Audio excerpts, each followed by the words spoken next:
नमस्कार दोस्तों आज ये पन्ना टूर का मेरा 10वां दिन है।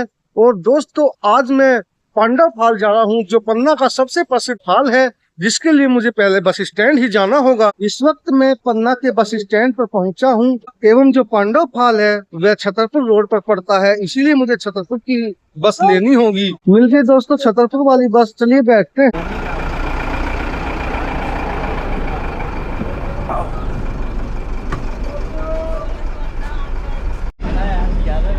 पन्ना बस स्टैंड से जो आपका पांडव फाल है उसकी दूरी लगभग 15 किलोमीटर है। फाइनली पन्ना से लगभग आधा घंटा ट्रेवलिंग करके इस वक्त मैं पांडव फाल पहुंचा हूं। और मेरे पीछे आप पांडव फाल का गेट भी देख सकते हैं। और जो मेन पांडव फाल है उसके लिए रास्ता यहां पर जाता है एवं यह पन्ना छतरपुर रोड है जिस पर यह वाटरफॉल पड़ता है एवं यह वाटरफॉल पन्ना टाइगर रिजर्व की रेंज में आता है। जैसे ही आप इस फाल पर पहुँचते हैं तो इधर की साइड में आपको टिकट काउंटर मिलता है एवं यहाँ पर इस पांडव फाल के बारे में कुछ जानकारी भी मेंशन है जिसको मैं इस वक्त आपको बता रहा हूँ। अगर आप इस वाटरफॉल को घूमने सिंगल आते हैं तो आपको 25 रुपए का टिकट लगता है एवं अगर आप मोटरसाइकिल से आते हैं, 2 व्यक्ति आते हैं, तब आपको 50 रुपए का टिकट लगता है। और ऑटो रिक्शा के साथ यदि आप 3 से ज्यादा हैं तो 200 रुपए चार्ज है एवं अपने निजी वाहन कार अथवा जिप्सी से आप यदि मैक्सिमम 6 आदमी हैं तो 250 रुपए का चार्ज है। मिनी बस से आते हैं जिसकी सीमा अधिकतम 20 व्यक्ति है, उसमें 400 रुपए का चार्ज लगता है। देखिए यहाँ पर कुछ आवश्यक दिशा निर्देश भी दिए गए हैं जिसमें प्रत्येक वाहन मोटरसाइकिल को छोड़कर गाइड सुविधा अनिवार्य है जो 250 के साथ संबंधित है। पैदल पर्यटक 3 से अधिक होने पर गाइड सुविधा अनिवार्य है। 1 टिकट। जैसे ही आप इधर से टिकट कटवाते हैं तो ये वाला गेट है पांडव फाल के लिए। चलिए इसमें हम प्रवेश करते हैं। और यह एरिया मैंने बताया था कि पन्ना टाइगर रिजर्व में आता है। एवं आज के सफर में हमारे टूरिस्ट साथी के रूप में हैं श्री चंद्रभान अग्रवाल जी हैं और मैडम हैं सुनीता अग्रवाल जो यूपी उरई यूपी उरई से हैं। चलिए दोस्तों बढ़ते हैं। इस वक्त हम जिस रोड पर बढ़ रहे हैं इसके चारों तरफ आप जंगल देख सकते हैं और यहाँ का एक व्यू मैं आपको दिखाने की कोशिश कर रहा हूँ। देखिए सामने पहाड़ी का कितना अच्छा नज़ारा है। मेन रोड से लगभग 10 मिनट पैदल चलने के बाद इस वक्त हम जो पांडव फाल की पार्किंग है इस स्थान पर पहुँचे हैं। और अगर आपके पास गाड़ी वगैरह है तो गाड़ी लेकर आप अंदर की तरफ आ सकते हैं और यहाँ पर आप अपनी गाड़ी को पार्क करके फिर आगे की तरफ जा सकते हैं। एवं इस पार्किंग के पास में एक बहुत अच्छी चीज़ ये देखने के लिए मिली कि अगर आपको फ्रेश होने की आवश्यकता है तो यहाँ पर वॉशरूम की सुविधा भी दी गई है। एवं दूसरी अच्छी चीज़ यहाँ की ये है कि यहाँ पर देखिए एक छतरी बनाई गई है। अगर आप कहीं दूर से आते हैं तो यहाँ पर कुछ समय बैठकर आप आराम कर सकते हैं। एवं गर्मी अथवा ज़्यादा बारिश होती है तो भी आपके लिए बेटर होगा। यह पार्किंग भी एकदम पांडव फाल के किनारे बनाई गई है जिसके इस वक्त मैं एकदम किनारे की तरफ बढ़ रहा हूँ। और यहाँ से भी हमको पानी गिरते हुए नज़र आ रहा है। यहाँ पर हम पानी की आवाज़ थोड़ा साफ साफ सुन रहे हैं। और यहाँ का एक आप देखिए नज़ारा देखिए, ये जो पांडव फाल है एकदम जंगलों एवं पहाड़ी के बीच में है। पूरा एकदम घनघोर जंगल है एवं पूरा ये पन्ना टाइगर रिजर्व के अंदर है। एवं पांडव फाल के और नज़दीक जाने के लिए जो आप ये बैरिकेटिंग देख रहे हैं इसके किनारे आगे की तरफ बढ़ना होगा। जो ये वाला रास्ता है इससे नीचे उतरना होगा। अब मैं इसी रास्ते पर आगे की तरफ बढ़ रहा हूँ। जैसे आप ऊपर वाली पार्किंग से नीचे की तरफ आते हैं तो यहाँ पर एक पार्किंग और आपको देखने के लिए मिलती है, लेकिन पांडव फाल के लिए नीचे उतरने के लिए और आगे की तरफ बढ़ना होगा। दोस्तों अगर यहाँ पर आप गाइड भी करना चाहते हैं तो उसकी सुविधा यहाँ पर उपलब्ध है। इस वक्त हमने गाइड महोदय को कर लिया है जो इस वक्त अपना परिचय दे रहे हैं। मेरा नाम अरविंद कुमार सेन है और मैं यहाँ पांडव फाल में जो है गाइड का काम करता हूँ। और मैं जो है सर को इस प्लेस के बारे में एक्सप्लेन करूँगा। इस प्लेस का नाम पांडव फाल है जो पन्ना टाइगर रिजर्व का ही भाग है। और पांडव फाल एक प्राकृतिक, धार्मिक और ऐतिहासिक स्थल है। तो पहले हम बात करते हैं इस प्लेस की ऐतिहासिकता के बारे में। ऐतिहासिकता देखी जाए इस प्लेस की तो जब हमारा देश ब्रिटिश शासन के अधीन काल था तो उस समय हमारे देश को आज़ाद कराने के लिए पूरे भारत में जो है क्रांतिकारी गतिविधियां चल रही थी। लेकिन हमारा ये जो क्षेत्र है मध्य प्रदेश का बुंदेलखंड, तो ये जो हमारा क्षेत्र उस समय पिछड़ा हुआ था। देश की आज़ादी के लिए हम कह सकते हैं कि हमारे इस क्षेत्र में ना तो कोई मूवमेंट ना आंदोलन हो रहे थे। तो हमारे इस क्षेत्र में देश की क्रांति की अलग जगाने के लिए हमारे जो क्रांतिकारी हीरो चंद्रशेखर आज़ाद जी थे, उन्होंने यहाँ पे 4 सितंबर 1929 में एक सीक्रेट मीटिंग की थी। मीटिंग का उद्देश्य ये था कि जो यहाँ के लोग थे उनके अंदर देशभक्ति की भावना को जगाना, ताकि देश की आज़ादी में वो अपना योगदान दे सकें। ये जो स्टैचू देख रहे हैं उन्हीं की याद में बनाया हुआ है और इसमें लिखा भी हुआ है कि 4 सितंबर 1929 में जो है उन्होंने एक सीक्रेट मीटिंग की थी और इस सीक्रेट मीटिंग की जो अध्यक्षता है जो हमारे क्रांतिकारी हीरो श्री चंद्रशेखर आज़ाद जी ने की थी। और इस बैठक में जो है टीकमगढ़ के कुछ निवासी और कुछ महोबा के निवासियों ने जो इसमें कंट्रीब्यूट किया था। ठीक है। और जो मीटिंग हुई थी उस मीटिंग के दौरान कुछ लोगों ने यहाँ पे जो है अंग्रेज़ों से मिलके उसको जो है भंग करवाना चाहे, अपने जो क्रांतिकारी हीरो हैं उनको पकड़वाने की कोशिश की थी, यानी अंग्रेज़ों से मुखबिरी की थी। तो लेकिन जो अंग्रेज़ अधिकारी थे वो लोगों ने यहाँ पे घेरा डाला चंद्रशेखर आज़ाद जी को पकड़ने के लिए। लेकिन जो हमारे क्रांतिकारी चंद्रशेखर आज़ाद जी थे वो उनसे 4 कदम आगे सोच के चलते थे, तो वो जो है यहाँ से निकल चुके थे। लेकिन फिर भी अंग्रेज़ों के घेरे में कुछ जो है हमारे हीरो पकड़े गए थे। और इस बात का इतिहास में भी उल्लेख है, जब अंग्रेजी शासन था तो 1935 में उत्सर्ग पत्रिका चलती थी, जिसमें उन्होंने इस बात का उल्लेख किया था कि यहाँ पे जो एक सीक्रेट मीटिंग हुई थी। और अब बात करें प्लेस का नाम पांडव फॉल आखिर क्यों पड़ा। महाभारत आज से जो 5000 साल पहले द्वापर युग में महाभारत की घटना हुई थी, जिसमें 5 पांडव जब अपना जुआ में पूरा राजपाट हार जाते हैं तो उन्हें कौरवों द्वारा 12 वर्ष का वनवास और 1 वर्ष का अज्ञातवास होता है। तो ऐसी यहाँ के स्थानीय लोगों की धार्मिक मान्यताएं हैं। जो 5 पांडव थे वो वनवास काल में यहाँ पे आए थे और कुछ समय के लिए रुके थे, और रुकने के कारण जगह का नाम पांडव फॉल पड़ा। और उन्होंने यहाँ पे पहाड़ को काटकर 2 गुफाएं भी बनाई हुई हैं, जो अपन यहाँ से नीचे चल के देखेंगे। और अब अपन जो है नीचे की ओर जा रहे हैं जहाँ पे पांडव गुफाएं हैं। और इस प्लेस पे देखा जाए तो बेसिकली 2 वाटरफॉल देखने को मिलते हैं, जो यहाँ से जस्ट सामने देखें सर कैमरा घुमा के, तो जो ये पहला वाला वाटरफॉल है ये बरसात पे डिपेंडेंट वाटरफॉल है, तो इसे रेनी सीजन वाला वाटरफॉल कहा जाता है। और दूसरा वाटरफॉल पांडव गुफाओं के पास में बनता है, जिसे स्प्रिंग वाटरफॉल के नाम से जाना जाता है। उसका पानी जो है साल के 12 माह गिरता रहता है, उसे 12मासी वाटरफॉल भी कहा जाता है। और उसके 12 माह गिरने का कारण ये है कि यहाँ जो पहाड़ों में पत्थर हैं वो सेडिमेंटी रॉक्स है।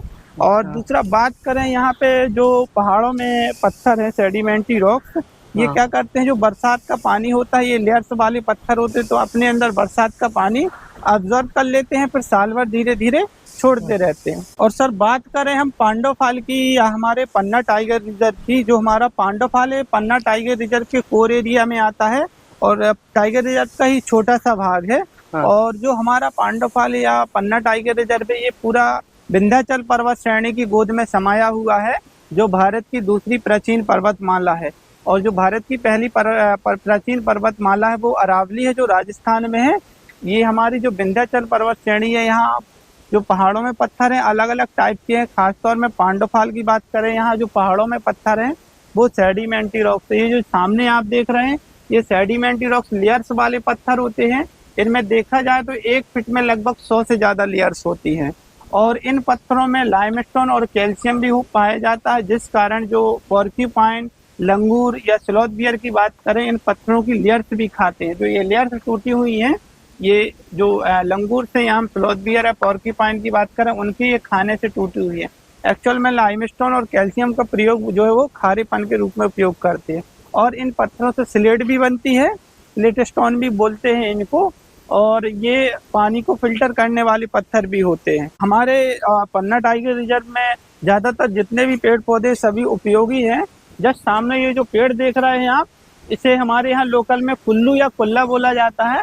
एक्चुअल में ये गम ट्री है, गोंद वाला पेड़ है। इसका बॉटनिकल नाम स्टरक्विलिया यूरेंस है, जो खाने वाली गोंद होती है जिसे गम कतीरा भी बोलते हैं, वो इसी पेड़ से प्राप्त होती है। खासतौर पे आफ्टर डिलीवरी के बाद वोमेन लोग जो गुड़ के लड्डू खाते हैं, जो गुड़ के लड्डू में गोंद डलती है वो इसी पेड़ से प्राप्त होती है। इसे भुतिया पेड़ के नाम से भी जाना जाता है या गोस्ट ट्री भी बोला जाता है, क्योंकि ये रात में जो है गर्मियों में देखा जाए तो जब रात में चंद्रमा की चांदनी रोशनी इस पेड़ पे पड़ती है तो एकदम ये पूरा सफ़ेद चमकता है। तो ऐसा लगता है जैसे जंगल में कोई खड़ा हुआ हो। इसीलिए इसे जो है भूत की संख्या दी गई है। और इसके पीछे एक छोटी सी धार्मिक मान्यता भी है। क्या होता था, जब पहले प्राचीन समय में कोई भी जीव जंतु या पेड़ पौधे की प्रजाति खतरे में आती थी या संकटग्रस्त प्रजाति में आने लगती थी, तो पहले के लोग क्या करते थे, उसमें एक धार्मिक मान्यता जोड़ देते थे। तो इसके साथ एक धार्मिक मान्यता ऐसी है कि यदि किसी व्यक्ति को कोई चर्म रोग है, इस पेड़ की पूजा करें या फिर इसके नीचे दीपक जलाएं तो चर्म रोग से जो है वो निजात पा सकता है। थोड़ा सर हम आपको जो है हमारा जो पन्ना टाइगर रिजर्व के उसके बारे में थोड़ा जानकारी देना चाहते हैं। हमारा जो पन्ना टाइगर रिजर्व के कोर एरिया का क्षेत्रफल है वो 542 स्क्वायर किलोमीटर में फैला हुआ है, जिसमें 82 प्लस टाइगर हैं और लगभग 400 प्लस लेपर्ड हैं।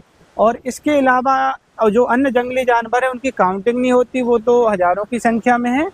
और यहाँ भी एक टाइगर का टेरिटरी है पांडोफाल में। तो अपना टेरिटरी होने के कारण टाइगर का यहाँ पे तो वो जो है यहाँ कभी कभार पर्यटकों को भी दिख जाता है, और या शिकार के चक्कर में वो आता है या अपने एरिया सर्च करने के चक्कर में, तो गेस्ट लोगों को जो है यहाँ पे भी कभी कभार टाइगर या लेपर्ड दिख जाता है। यहाँ से देखे तो पूरा फॉल का व्यू बनता है। हमारा जो पांडोफाल है टाइगर रिजर्व के कोर एरिया में होने के कारण यहाँ पे जंगली जानवरों का भी मूवमेंट बना रहता है। यहाँ पे जो ये सामने पेड़ लगी हुई है अर्जुन के पेड़ हैं। आपने अर्जुन की छाल के बारे में सुना होगा। जो हार्ट पेशेंट के रोगी होते हैं उनके लिए अर्जुन की छाल जो है बहुत ही उपयोगी होती है। इसकी छाल का काढ़ा या इसकी छाल को डायरेक्टली चाय में डाल के पीने से हार्ट ब्लॉकिंग की समस्या है उसको दूर किया जा सकता है। और साथ ही इन पेड़ों में जो स्क्रैच देख रहे हैं सर, आपने ध्यान दिया होगा, ये स्लॉथ बियर के नाखूनों के निशान हैं। रात में यहाँ पे भालू आते हैं शहद खाने के लिए, ऊपर काफ़ी शहद लगी हुई है। शहद उनका फेवरेट फूड होता है, उसको खाने के लिए पेड़ पे ऊपर चढ़ते हैं, जिससे ये नाखूनों के उनके स्क्रैच बन गए हैं। इसमें 2 टाइप्स के स्क्रैच बनते हैं। जो ये छोटे वाले स्क्रैच होते हैं ये भालू के चढ़ने के होते हैं, और जब वो उतरते हैं ना तो स्लिप करके उतरते हैं तो बड़े स्क्रैच बनते हैं। और सर आपने सुना होगा मध्य प्रदेश जो है गोंडवाना लैंड का ही भाग है, तो ज़्यादातर यहाँ पे छोटी और बड़ी रियासतें गौड़ राजाओं की हुआ करती थी। तो यहाँ भी एक छोटी सी क्षेत्रीय रियासत गौड़ राजा की थी, तो उन्होंने कुछ यहाँ पे जो है निर्माण करवाया था। ये जो सामने बिल्डिंग देख रहे हैं ये छोटा सा शिकार कक्ष जो गौड़ राजाओं द्वारा 15वीं से 16वीं शताब्दी में बनाया गया था। पहले क्या होता था, राजा महाराजा लोग जंगल में शिकार करने जाते थे जानवरों का। जैसे जानवर यहाँ पे पानी पीने के लिए गर्मियों में आते थे तो वो लोग जो है इसके अंदर छिप के शिकार कर देते थे। और यहाँ पे हकाई प्रथा भी चलती थी। जो राजा महाराजा लोग होते थे गाँव के 10-12 लोगों को बुलाकर जानवरों को हकवाते थे और हकवा कर जो है उनका शिकार करते थे। ठीक है। और अब ये इसका जो प्रयोग जो है सेफ्टी पर्पस के लिए किया जाता है। जो इसमें आपने देखा होगा ये ग्रिल लग चुकी है पहले। अब वर्तमान में जैसे कभी कभार यहाँ पे एनिमल्स आ जाते हैं या टाइगर लेपर्ड, तो हम लोग छुपने के लिए एक सुरक्षित स्थान के रूप में इसका प्रयोग करते हैं। इस शिकार कक्ष की दीवारों की यदि मोटाई को देखा जाए तो लगभग इसकी दीवार 1 मीटर मोटी है, 1 मीटर से भी ज्यादा होंगी। और ये इतनी मजबूत बनाई गई क्योंकि इसके जस्ट इसको पहाड़ से टच करके बनाया गया थी। भविष्य में पहाड़ भी टूट के इसके ऊपर गिरता है तो इससे उससे जो है इसको किसी भी प्रकार का इफेक्ट नहीं पड़ेगा। इसका उपयोग जो है गौड़ राजा शिकार के रूप में शिकार के लिए करते थे। पहले क्या होता था, पुराने समय में राजा महाराजा लोग शिकार करने के शौकीन होते थे। और सामने ये जो छोटे छोटे गेट्स देख रहे हैं ये भी गौड़ राजाओं द्वारा लगभग 15वीं से 16वीं शताब्दी में बनवाए गए थे। ये एक्चुअल में आयुर्वेद कक्ष है। पहले क्या होता था, जो राजा महाराजाओं के राजवैद्य होते थे समय समय में वो जंगलों में जड़ी बूटी का काम करने के लिए जाया करते थे, तो ये उन्हीं के बैठने के लिए बनाए हुए थे ताकि वो लोग जो है इनके अंदर बैठ के जड़ी बूटियों का काम कर सके। और हमने आपको बताया था सर यहाँ पे 2 वाटरफॉल हैं। ये मेन वाटरफॉल है पांडव, जिसे पांडव वाटरफॉल बोलते हैं। इसका पानी जो है साल के 12 माह गिरता रहता है। आप ठंडी गर्मी बरसात कभी भी आएंगे इसका पानी जो है इसी रफ्तार से गिरता है। और ये पानी की तुलना हम यदि आरओ से करें तो आरओ का पानी जो है इसके सामने कुछ नहीं, आरओ से भी 100 गुना बेटर है। इस पानी का जो है TDS लेवल 109 है, जो बहुत ही आदर्श वाटर लेवल है। इस पानी को पीने से हमारी पाचन शक्ति और छोटी मोटी पेट की बीमारियां जो है दूर हो जाती हैं। और यदि आरओ का जो TDS लेवल देखा जाए वो 150 के पार होता है, जो बहुत ज़्यादा हमारे शरीर के लिए हानिकारक भी होता है। और उसमें जो है मिनरल्स नहीं होते हैं, ये मिनरल्स वाला पानी है। ये अपना रेनी सीजन वाला वाटरफॉल है। और जो पांडव गुफा है आयुर्वेद कक्ष के अंदर बनी हुई है, बाद में ऐड किया गया था। पांडव गुफाएं अपन आगे चल के देखेंगे। अच्छा, ये पांडव गुफाएं हैं। जी हाँ, इसके अंदर बनी हुई है। अब हम दोस्तों पांडव गुफाओं के अंदर जा रहे हैं, जी। जिनको हम अंदर से आपको दिखाएंगे। चलिए। यहाँ पे पांडवों ने 2 पहाड़ों को काटकर गुफाएं बनाई थी। ये पहली गुफा है, इसकी लंबाई लगभग 10 मीटर है और ये लगभग 2 मीटर चौड़ी है। अभी बरसात में क्या है, यहाँ पे पानी फैल जाता है, तो गुफा में पानी भरने से ये कचरा मलबा जमा हो गया है, तो गुफा में अंदर जाना थोड़ी अभी डेंजरस हो सकता है। और दूसरी गुफा जस्ट इसके बगल में है। ये दूसरी गुफा है। ये दोनों गुफाएं एक ही पहाड़ को काटकर बनाई हुई, पूरा एक ही पत्थर है जिसमें ये दोनों गुफाएं बनी हुई हैं, यहाँ पे देख सकते हैं। और यहाँ पे एक चीज और देखने को मिलती है गुफाओं में, आपने साइंस में पढ़ा होगा या देखा सुना होगा, जो यहाँ पे सेडिमेंट्री रॉक्स होती है, उन पहाड़ों में जो है लाइमस्टोन कैल्शियम होता है। एक्चुअल में यहाँ पे जो पहाड़ों का पानी नीचे से रिसता है, तो उसके रिसाव से कुछ यहाँ पे ये जमा हो जाता है, जिसे स्टैलेग्माइट बोलते हैं। एक्चुअल में लाइमस्टोन और कैल्शियम के महीन बारीक कण होते हैं जो पानी के रिसाव से बनते हैं। ये जो अपर साइड से बनता है इसे स्टैलेक्टाइट बोलते हैं, और जो नीचे से बनता है स्टैलेग्माइट बोलते हैं। और एक कई 10,000 सालों में एक समय ऐसा आता है कि आपस में जो ये ज्वाइंट भी हो जाते हैं। और इनका एक प्रॉफिट है, यदि किसी हिस्टोरिकल बिल्डिंग्स या कोई किसी चीज में ये बनता है, तो इससे जो है जो बिल्डिंग्स हिस्टोरिकल होती है उसकी जो है म्याद एक लंबी हो जाती है। अब जैसे ये देख लीजिए, यहाँ काफी जमा हो गया है, तो मान लीजिए इसको 200 वर्षों में टूट जाना है, तो अब ये कई हजार वर्षों तक चलेगी, क्योंकि ये जो है एक सीमेंट से भी ज्यादा मजबूती का कार्य करता है। ये जो सामने पूरा पहाड़ में आप देख रहे हैं, ये वाइट कलर का जो है ये लाइमस्टोन जमा हो गया है। इस कारण ये पहाड़ जो है काफी मजबूत हो गया है, यदि आसानी से ये टूटने वाला नहीं है। और ऊपर से यहाँ से यदि देखें पीछे से, तो यहाँ सामने आपको छोटे छोटे 5 टेम्पल दिख रहे होंगे, जो यहाँ के स्थानीय लोगों द्वारा 5 पांडवों के भीम, अर्जुन, नकुल, सहदेव, युधिष्ठिर के छोटे छोटे टेम्पल बनवाए गए हैं, उन्हीं की एक स्मृति में, ताकि यादें बनी रहें। जो हमारा ये पन्ना टाइगर रिजर्व है, ये पन्ना जिले के अंदर आता है। और जो हमारा पन्ना जिला है, पहले तो ये 3 चीजों के लिए फेमस था, पानी, पाथर और लावर। लेकिन अब एक चौथा स्तंभ जुड़ गया है, पन्ना टाइगर रिजर्व।